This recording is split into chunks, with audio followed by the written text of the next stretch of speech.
আলাইহিসসালাম যখন বিবি সারাকে নিয়ে রওনা হয়ে গেলেন মিশরের বর্ডার অতিক্রম করে সিরিয়াতে গিয়ে তিনি বাইতুল মুকাদ্দাসে অবস্থান শুরু করে দিলেন।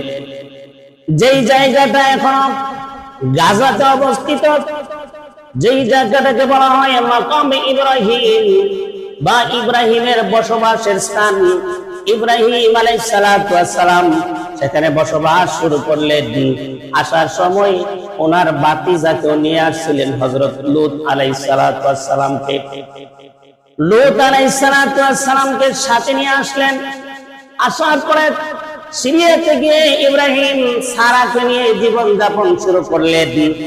আর লূতকে বললেন পার্শ্ববর্তী আরেকটা প্রদেশে, আরেকটা জায়গায় জর্ডানের বর্ডার এলাকার মধ্যে দায়িত্ব দিলেন, তুমি সেখানে দাওয়াতের দায়িত্ব পালন করবে।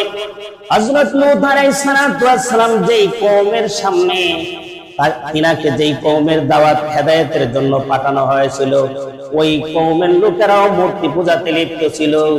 তাদের মধ্যে একটা জঘন্য অপরাধ, জঘন্য পাপ চালু ছিল। সেই জঘন্য অপরাধটা ছিল পুরুষে অপকর্মতে লিপ্ত হওয়া। জঘন্যতম অপরাধ নারী অপকর্মতে লিপ্ত হওয়া, পুরুষে অপকর্মতে লিপ্ত হওয়া। এই অপকর্ম জঘন্যতম অপরাধ তাদের মধ্যে চালু ছিল। এই জঘন্যতম অপরাধকেই ইউরোপ থেকে বাংলাদেশের নারী কমিশনার নামের এই অসভ্য মহিলাগুলো সাপ্লাই দেওয়ার জন্য বাংলাদেশে পুরুষে বিবাহ, নারী বিবাহ, এই লাওয়াতাতের এই অসভ্য জঘন্য অপরাধকে বাংলাদেশের মানুষের মধ্যে ছাপায় দেওয়ার জন্য নারী কমিশনার নামে আইন পাস করার জন্য তারা দাবি জানাইছে। এদিকে আমাদেরকে সোচ্চার থাকতে হবে। এরা আমেরিকা থেকে নাস্তাগফিরুহু ওয়া নু'মিনু বিহি ওয়া নাতাওয়াক্কালু আলাইহি ওয়া নাউযু বিল্লাহি মিন শুরুরি আনফুসিনা ওয়া মিন সাইয়্যাতি আ'মালিনা। من يهده الله فلا مضل له ومن يضلله فلا هادي له ونشهد أن لا إله إلا الله وحده لا شريك له ونشهد أن سيدنا وسندنا وحبيبنا ومولانا محمدا عبده ورسوله الذي أرسل إلى الناس كافة بشيرا ونذيرا وداعيا إلى الله بإذنه وسراجا منيرا. أما بعد فقد قال الله تعالى في كلامه المجيد وفي فرقانه الحميد. أعوذ بالله من الشيطان الرجيم. بسم الله الرحمن الرحيم. وقال إني ذاهب إلى ربي سيهدين. رب هب لي من الصالحين. صدق الله العظيم. وقال رسول الله صلى الله عليه وسلم يا عمر كن في الدنيا كأنك غريب أو عابر سبيل. بارك الله لنا ولكم في القرآن العظيم ونفعنا وإياكم بالآيات والذكر الحكيم. সাল্লাল্লাহু আলা সাইয়্যিদিনা ওয়া মাওলানা মুহাম্মদ ওয়া আলা আলিহি ওয়া আসহাবিহি ওয়া সাল্লাম। ইলাহি দকাদ হমে দিয়ারে মদিনা, ইলাহি বনা দে হমে গুবারে মদিনা। বলগল উলা বিকমালিহি কশফত দুজা বিজমালিহি حسنت جميع خصاله صلى الله عليه وآله। অধ্যকার উপস্থিত শ্রদ্ধেয় মুরব্বিয়ান নিজাম, যুবক ভাইরা, সর্বস্তরের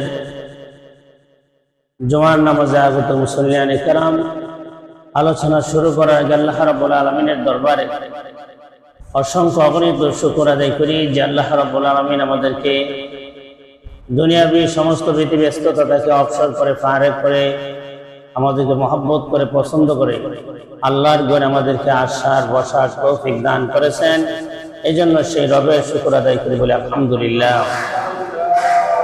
আমি আপনাদের সামনে সূরাতুস সাফফাতের 99 নম্বর আয়াতে কারিমা তেলাওয়াত করেছি। হযরত ইব্রাহিম আলাইহিস সালাতু ওয়াস সালামের জীবনের সাথে সংক্রান্ত ইতিহাস সংক্রান্ত আমি আপনাদের সামনে আলোচনা করতেছিলাম। সূরা আনআমের মধ্যে সবিস্তারিত আলোচনা, সেখান থেকে আলোচনাটুকু আবার সূরা সাফফাতের মধ্যে আল্লাহ পাক ইব্রাহিমের বাকি অংশের আলোচনা তুলে ধরছে। ইব্রাহিম আলাইহিস সালাম যখন তিনি তার পিতা সহ কওমের সমস্ত শ্রেণীর মানুষদেরকে হক বোঝানোর জন্য চেষ্টা করছিলেন, সমস্ত মানুষ ওনার বিপক্ষে দাঁড়ায় গেল। শেষ পর্যন্ত তিনাকে আগুনে নিক্ষেপ করার পরও, তারা সুস্পষ্ট জ্বলন্ত প্রমাণ দেখার পরও তারা হেদায়েতের পথে আসে না। এর চাইতে বড় অলৌকিক ঘটনা, এর চাইতে বড় মুজিজা আর কি হইতে পারে? যে একটা মানুষ এত বিশাল আগুনের ভিতরে পড়ে ছারখার হয়ে যাওয়ার কথা, সেখানে তারা সুস্পষ্টভাবে দেখতে পাইছে যে ইব্রাহিমকে আগুনের সামান্যতম স্পর্শ করে নাই। এমন বিশাল ঘটনা দেখার পরেও যখন তারা হেদায়েত গ্রহণ করলো না, ইব্রাহিম আলাইহিস সালাম সিদ্ধান্ত নিলেন এই বাবেল শহরে, ইরাকের এই বাবেল শহরে তিনি আর থাকবেন না। উনি ওনার বিবি সারাকে নিয়ে সিরিয়ার উদ্দেশ্যে রওনা হয়ে যাবেন। ইরাক থেকে মাঝখানে জর্ডান পড়ে, ইরাকের বর্ডার সিরিয়ার সাথে হয়তো সামান্য একটু মিলিত আছে। ইরাকের পরে হলে জর্ডান, জর্ডানের পরে হলো সিরিয়া। কিন্তু ইরাকের বাবেল শহর থেকে যখন ইব্রাহিম আলাইহিস সালাম ওনার বিবি সারাকে নিয়ে রওনা দিলেন, যাওয়ার পথে মিশর হইয়া তিনি সিরিয়াতে যাওয়ার চিন্তা করছেন। মিশরে বর্ডারে ঢোকার পরে মিশরের তদানীন্তন সরকার ছিল সাদিফ নামক একজন মূর্তি পূজক সরকার ছিল। আর মিশরের প্রাচীন কাল থেকে সরকার প্রধানের উপাধি ছিল ফেরাউন। আমরা যে ফেরাউনের ইতিহাস পড়ি জানি, এটা আসলে ফেরাউন তার নাম না। মিশরের যেই প্রেসিডেন্ট হইতো তারে বলা হইতো ফেরাউন। এখন ফেরাউন নাম এত জঘন্যভাবে প্রচার হয়েছে, এখন মিশরের রাজা বাদশাহরা আর ফেরাউন টাইটেল ব্যবহার করে। যেমন বাংলাদেশে এখন আর কেউ শেখ হাসিনার নাম কেউ শুনতে চায় না। সৌদি আরবের প্রধানের টাইটেল হইল, প্রধানমন্ত্রীর টাইটেল হইল প্রিন্স সালমান। আর মিশরের ফেরাউন সরকার প্রধানের টাইটেল ছিল ফেরাউন। তখনকার ফেরাউন ছিল সাদিফ। মিশরের এরিয়াতে ঢোকার পরে জর্ডান হয়ে যখন মিশরের উপত্যকায় ঢোকার সাথে সাথে ওই সাদিফ সরকারের বর্ডার গার্ড নিরাপত্তা রক্ষীরা, বিজিবিরা হযরত ইব্রাহিম আলাইহিস সালাতু ওয়াস সালাম এবং সারাকে আটকাইছে। আটকানোর পরে রাষ্ট্রপ্রধানের কাছে খবর পৌঁছাইল যে একজন খুব সুন্দর চেহারা সম্পন্ন একজন যুবক এবং তার সাথে একজন মহিলা আছে, খুব সুন্দর, যার সুন্দরের কোনো শেষ নাই, এবং দুইজন লোক আমাদের দেশের ভিতরে প্রবেশ করছে, এদেরকে কি করা যায়? তখন সাদিফ বিন সাদিফ সে বলল, দুজনকে রাজদরবারে পাঠিয়ে দাও গ্রেফতার করে। পাঠানোর পরে ওই সমকার সরকার ফেরাউন সাদিফ সে ছিল অসৎ চরিত্রের লোক, তার চরিত্র ছিল জঘন্যতম খারাপ। আমাদের দেশে আঞ্চলিক ভাষায় কই লুচ্চা। আর মানুষ যখন ক্ষমতা পাওয়ার পরে সবকিছু ভোগ করার সুবিধা হয়ে যায়, মানে তার কোন জিনিস আর তার মনের চাহিদার মানে কোনো কিছু বাকি নাই, সব সে ভোগ করে নিছে। তখন এই লোকগুলোর শুধু একটা চাহিদা থাকে যে প্রতিদিন একজন নতুন নতুন মহিলার সাথে রাত্র যাপন করা। জোরে কই না জোরে। মানে দুনিয়াতে মানুষ যত কিছু ভোগ করে, দুনিয়ার তার ভোগের আর কোনো কিছু বাকি নাই, সব ভোগ করছে। এখন শুধু এই মানুষটার ভোগ করার টার্গেট থাকে দৈনিক একজন মহিলাকে সাথে শয়ন করা। এই জন্য আল্লাহ তাআলা মানুষের অভ্যাসের সাথে মিল রেখা ঘোষণা দিচ্ছেন, প্রত্যেক জান্নাতীরে জান্নাতে প্রবেশ করার সাথে সাথে 70 জন হুর দেওয়া হইল। মানুষের খাসলত এরকম মনোভাব অস্তিত্ব দিয়ে আল্লাহ তাআলা সৃষ্টি করছেন। তো ওই ফেরাউন সাদিফ সে সারা রাদিয়াল্লাহু তাআলা আনহাকে দেখা তার লোভ সামলাইতে পারছে। ইব্রাহিম আলাইহিস সালাতু ওয়াস সালামকে আলাদা করলো আর সারাকে আলাদা করলো। পরে সারাকে তার কাছে নিয়ে বলতেছে, ইব্রাহিম তোমার কি হয়? ইব্রাহিম আলাইহিস সালাতু ওয়াস সালামকে আগে নিয়ে বলতেছে, এই মহিলাটা তোমার কি হয়? তো ইব্রাহিম আলাইহিস সালাতু ওয়াস সালাম চিন্তা করে দেখলেন, বর্তমান এই দেশের ভিতরে বা আমি যেখান থেকে আসছি সারা পৃথিবী মূর্তি পূজাতে লিপ্ত, শুধু এক আল্লাহর ইবাদত করে আমি আর আমার বউ, আমার বিবি। সুতরাং ধর্মের দৃষ্টিকোণ থেকে আমার ওয়াইফ আমার বউ, আমার বোন। ইব্রাহিম আলাইহিস সালাতু ওয়াস সালাম বললেন, ওই মহিলা হইল আমার বোন। আর এই বাদশার একটা খাসলত ছিল, যদি ভাই বোনের সম্পর্ক হয় তাহলে এই মহিলার গায়ে হাত দিত না, স্বামী স্ত্রীর সম্পর্ক হলে হাত দিত না। এই কথা বলার পরে ইব্রাহিম আলাইহিস সালাতু ওয়াস সালামকে ছেড়ে যাওয়া হলো, আরেক জায়গায় রাখা হলো। সারাকে আবার নিলেন, নিয়ে বললেন, এই লোকটা, এই পুরুষ মানুষটা তোমার কি হয়? তো উনি আমার ভাই। এখন সে তার দেশের উসুল অনুযায়ী বা তার খাসলত অনুযায়ী সারার গায়ে হাত দেওয়ার আর তার সুযোগ থাকলো না। কিন্তু ইমাম বুখারী রাহমাতুল্লাহি আলাইহি এই ঘটনাটা আরেকভাবে উল্লেখ করছেন যে সে গ্রেফতার করে নিয়ে যাওয়ার পরে ইব্রাহিমকে আলাদা রাখা সারাকে আলাদা কামরাতে নিয়ে বুক করার চিন্তা করছিল। যেই মাত্র সারার দিকে হাত বাড়াইছে, তার হাত অবশ হয়ে গেছে, হাত আর কাজ করে না। এই হাত বাড়াইছে, হাত অবশ হয়ে গেছে। শরীর আগাইছে, শরীর স্তব্ধ হয়ে গেছে, রক্ত চলাচল বন্ধ হয়ে গেছে। একবার যখন তার পরিস্থিতি এরকম হইল, তখন সে সারার কাছে ক্ষমা চাইল, আমি হাত জোর করে তোমার কাছে মাফ চাই, তুমি আমাকে ক্ষমা করে দাও। তখন সারা বলল, ঠিক আছে, আমি তোমার ক্ষমা করে দিলাম। আগের মতন সে যেমন সুস্থ ছিল এরকম সুস্থ হয়ে যায়। কিন্তু সে মনে করছে এটা সারার হয়তো একটা জাদু বা কোন একটা পাওয়ার। জাদু তো এক দুবার দেখাইলে আর দেখাইতে পারে। আবার গেছে, দ্বিতীয়বার তার একই অবস্থা, তৃতীয়বার একই অবস্থা। তখন সে নিয়ত করছে আর তার গায়ে আমি হাত দেওয়ার জন্য অগ্রসর হব না, তওবা করছে। কইরা সেরা তখন সে যে অপরাধ করছে, সারাকে ইব্রাহিমের কাছ থেকে আলাদা করার সাথে সাথে আল্লাহ রাব্বুল আলামিন সারা আর ইব্রাহিমের মধ্যে যে একটা দূরত্ব সৃষ্টি হয়েছিল, একজনকে আরেকজন না দেখার পরিস্থিতি তৈরি হয়েছিল, আল্লাহ পাক ইব্রাহিমের চোখের পর্দা সরায় দিলেন। সারা যেখানে যাচ্ছে ইব্রাহিম জায়গায় তাই সারাকে দেখতে পাইতেছে।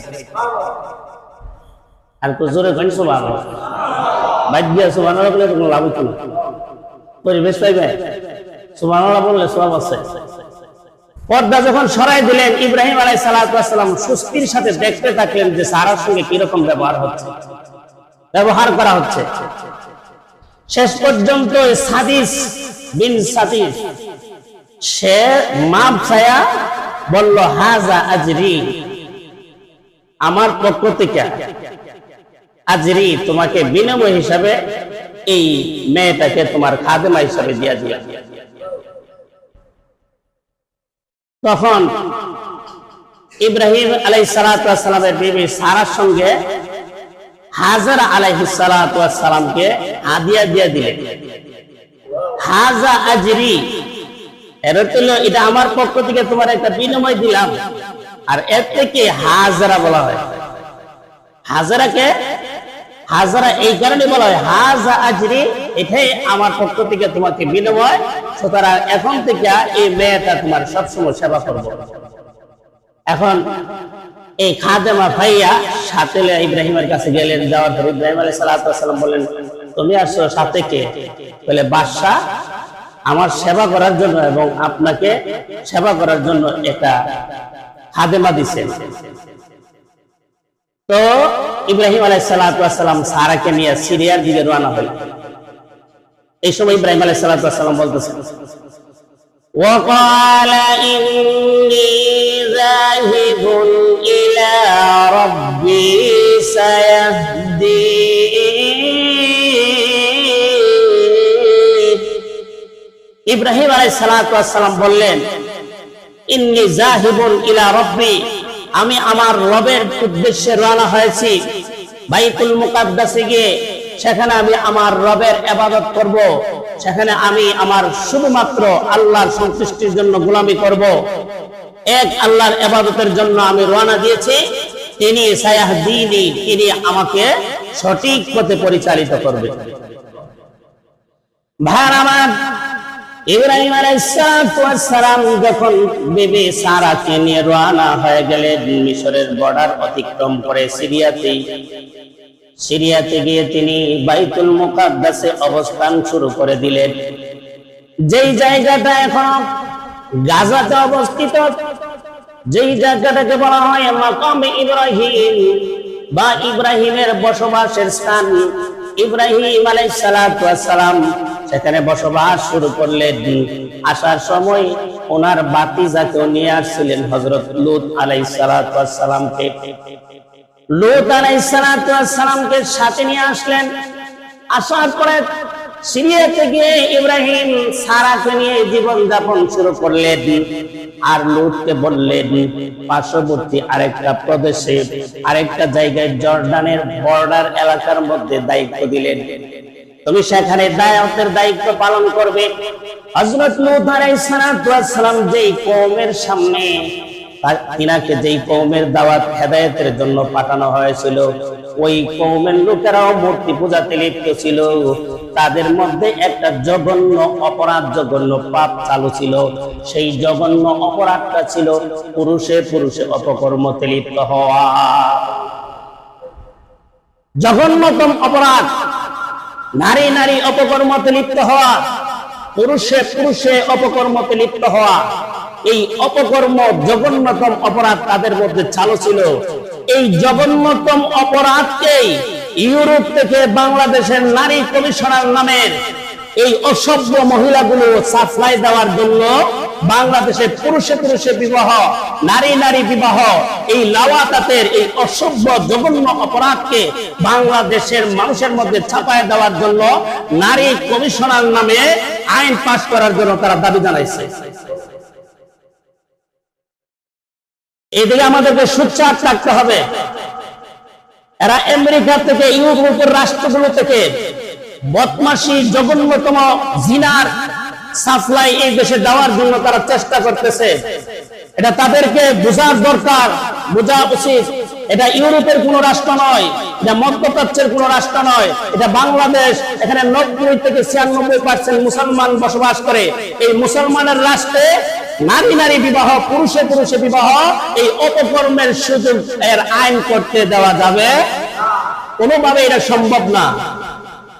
আর যদি এই আইন পাশ হয়ে যায়, তাহলে ওই লূত আলাইহিস সালামকে যে কওমের কাছে পাঠানো হয়েছিল জর্ডান বর্ডার এলাকায়, ওই এলাকার যে পরিণতি হয়েছিল এই দেশেরও সেই পরিণতি হবে। এই পরিণত হয়েছিল পুরুষে পুরুষে বিবাহ হওয়ার কারণে। লূত আলাইহিস সালাম বহু বুঝানোর তাদেরকে চেষ্টা করলেন, কিন্তু কেউ তার ওয়াজ নসিহত শুনতে চাইল না। এখনো বাংলাদেশে বহু আলেম গলা ফাটায়া ফাটায়া চিৎকার করে করে বলতেছে নারী কমিশনের কোন আইন এই দেশে বাস্তবায়িত করতে দেওয়া যাবে না। কিন্তু কিছু সুবিধাবাদী লোক, যারা শুধু নিজেদের সুবিধাটাই লক্ষ্য করে, এই লোকগুলো তাদের পক্ষ নিয়ে বলতেছে যাদের আইন তাদেরকে করতে দেওয়া হোক, এটা সকলের রাষ্ট্র, শুধু একক মুসলমানের রাষ্ট্র নয়, তাদেরকে দেওয়া হোক। এরা নিজেদের সামান্য সুবিধার জন্য একটা গোটা মুসলিম জাতিকে ধ্বংসের হাতে ফেলে দিতে চায়। লূত আলাইহিস সালাম বুঝালেন, তাদেরকে বললেন নারী নারী বিবাহ হইতে পারে না, পুরুষ পুরুষে বিবাহ হইতে পারে না। নারী পুরুষে বিবাহ হবে, পুরুষ নারী বিবাহ হইতে পারে। আল্লাহ তাআলা দুই জাত করে সৃষ্টি করেছেন, এর মাধ্যমে সন্তান লাভের উপায় হয়। নারী নারী যদি বিবাহ হয়, সন্তান হবে না, পৃথিবীর আবাদ হবে না, প্রজন্ম থেকে প্রজন্ম সৃষ্টি হবে না, মানুষের জন্ম ধ্বংস হয়ে যাবে, বন্ধ হয়ে যাবে। পুরুষে পুরুষে যদি বিবাহ হয়, সন্তান প্রজনন নেওয়ার অবস্থা সৃষ্টির ধ্বংস হয়ে যাবে। সুতরাং পুরুষে পুরুষে নারী নারী বিবাহ করা যাবে না। এই ধরনের কাজ তোমরা বিরত থাকতে হবে। কিন্তু তারা লূত আলাইহিস সালামের কোনো কথাই শুনতে রাজি হইল না। তখন আল্লাহ রাব্বুল আলামিন এমন এক শাস্তি তাদের মধ্যে দিয়ে দিলেন, যেই শাস্তির কারণে তারা নিচের যত মাটি ছিল সবগুলো উল্টাইয়া উপরের সমস্ত মানুষকে একবারে চাপা দিয়ে আল্লাহ তাআলা চিরদিনের জন্য ধ্বংস করে দিলেন। আল্লাহর কথা তারা না মানার কারণে আল্লাহ তাআলা জিবরাইলকে হুকুম করলেন, এই মরুভূমি এই এলাকাতে আল্লাহ পাক রাসূলকে বলছেন, আপনি কি দেখেন না যখন সিরিয়াতে ব্যবসা করতে যান, আগেকার কওমদেরকে আমি কিভাবে ধ্বংস করে দিয়েছিলাম, ওই জনপদগুলো তো আজও প্রমাণিত হয়ে আছে, আপনি কি সেইগুলো দেখেন না? তখন আল্লাহর রাসূল এ থেকে বর্ণনা করতেন, দেখো আমরা যে সিরিয়াতে ব্যবসা করতে যাই, এই এলাকার মধ্যে কওমে লূতেরা বসবাস করত, তারা নারী নারী পুরুষে পুরুষে বিবাহ বন্ধনে আবদ্ধ হইতো। এদেরকে বলা হয় লাওয়াতাত। এই লাওয়াতাত অপকর্ম তাদের মধ্যে লিপ্ত থাকার কারণে আল্লাহ তাআলা তাদেরকে চিরদিনের জন্য ধ্বংস করে দিয়েছেন। এই অঞ্চলকে একবার মাটির সাথে মিশিয়ে দিয়েছেন। লূত আলাইহিস সালাম মাঝে মধ্যে ইব্রাহিম আলাইহিস সালামের কাছে এসে পরামর্শ নিত যে চাচা এদেরকে কিভাবে বোঝানো যায়। এরা বুঝতো না। শেষ পর্যন্ত ইব্রাহিম আলাইহিস সালামের কাছে লূত আলাইহিস সালাম হিজরত করে চলে আসে। চাচা ভাতিজা বাইতুল মুকাদ্দাসের ইবাদত বন্দি। তখনও কাবা ঘর প্রতিষ্ঠিত হয় না, কাবা ঘর তখনও নির্মাণ হয়। 40 বছর আগে কাবা ঘর নির্মাণ করার 40 বছর আগে বাইতুল মুকাদ্দাস এর আগে নির্মাণ হয়েছে। ইব্রাহিম আলাইহিস সালাম যখন বাইতুল মুকাদ্দাসে বসবাস করতে থাকলেন, তখন দেখলেন সন্তান নাই। বিবিরে নিয়া আর খাদেমাকে নিয়ে, খাদেমার সামনে আসা যাওয়া তো বেশাবা। তখন হাজেরাকে সারা বললেন, আপনি তারেও বিবাহ করে নেন, আমার যেহেতু কোনো সন্তান হইতেছে না, আপনি তারেকে বিবাহ করে নেন, আল্লাহ হয়তো তার উসিলায় আপনাকে কোনো সন্তান দান করতে পারেন। তখন ইব্রাহিম আলাইহিস সালাতু ওয়াস সালাম দোয়া করলেন, রব্বি হাবলি মিনাস সালিহিন, হে আমার রব, আপনি আমাকে একটা নেককার সন্তান দান করেন। এই নেককার সন্তানের জন্য তিনি দোয়া করতেই থাকলেন। আমরা তো অনেক সময় দোয়া করে একদিন করলে পরের দিন আর করি না। ইব্রাহিম আলাইহিস সালাতু ওয়াস সালাম সন্তান পাওয়ার আগ পর্যন্ত দোয়া করতেই থাকলেন।